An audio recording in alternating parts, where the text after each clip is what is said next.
કચ્છ જિલ્લા કોંગ્રેસ કામદાર સંગઠન દ્વારા કંપનીના પ્રદૂષણ બાબતે આવેદનપત્ર આપવામાં આવ્યું. ભચાઉ તાલુકાના હાડવાળા ગ્રામ પંચાયત વિસ્તારમાં આવેલ મેડિવેક એકમ દ્વારા બાયોલોજિકલ પ્રદૂષણ ફેલાવવામાં આવી રહ્યું છે. જળ પ્રદૂષણ ભયંકર રીતે આસપાસના વહેણમાં પસાર થઈને આની સાથે જોડાયેલ વિવિધ ગામોના નદી, નાળા અને ભૂગર્ભ જળને પ્રદૂષિત કરે છે. એકમમાં વપરાતા બાયોકેમિકલ્સમાંથી નીકળતા કચરા, બાયોમેડિકલ વેસ્ટ થી જળસ્ત્રોત ઝડપી ઝેરી બનાવે છે.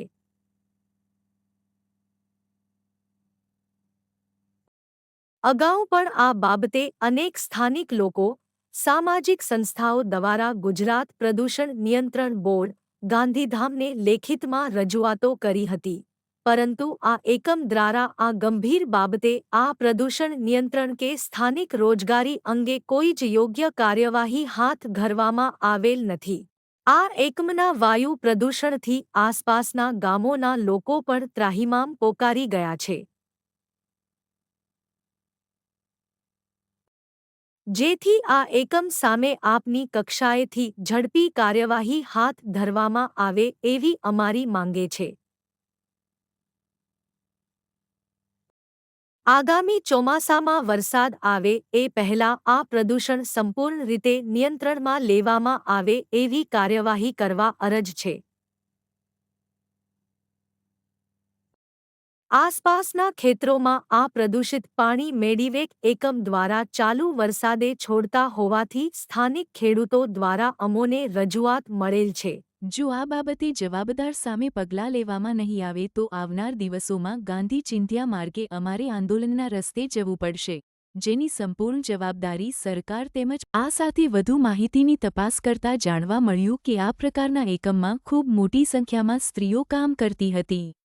જે આ એકમની સકારાત્મક બાબત હતી, પરંતુ આ એકમ ઉપર દબંગ ઠેકેદારો દ્વારા કબજો કરવામાં આવતા મહિલા કામદારોને છૂટા કરી મનફાવે તેમ યુવાનોની ભરતી કરેલ છે. આ ઠેકેદારો દ્વારા કામ કરતા મજૂરો તથા કામદારોને વીમો, પીએફ, કામના કલાકો, મળવાપાત્ર રજાઓ, સુરક્ષાના સાધનો જેવી બાબતે એકમ દ્વારા બેદરકારીના આરોપો વારંવાર થતા રહે છે. આ એકમમાં કામ કરતા મજૂરો, કામદારો પાસે 12 કલાકથી વધુ કામ કરાવી શોષણ કરવામાં આવે છે. સ્થાનિક રોજગારી તથા સ્થાનિક મહિલાઓ સાથે અન્યાય થઈ રહ્યો છે.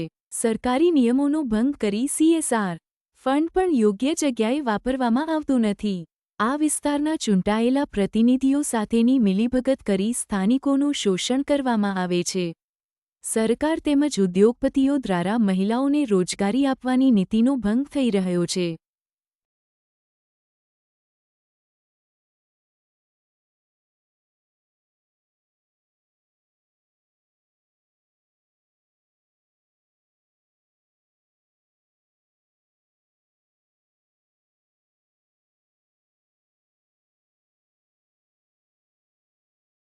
સ્થાનિક બેરોજગાર યુવાનોને રોજગારી મળે તેમજ આ રોજગારીમાં મહિલાઓની ભાગીદારી 50% જેટલી જળવાઈ રહે એ બાબતે ઝડપી તેમજ યોગ્ય કાર્યવાહી કરવામાં આવે એવી રજૂઆત ભરતભાઈ સોલંકી દ્વારા કરવામાં આવી.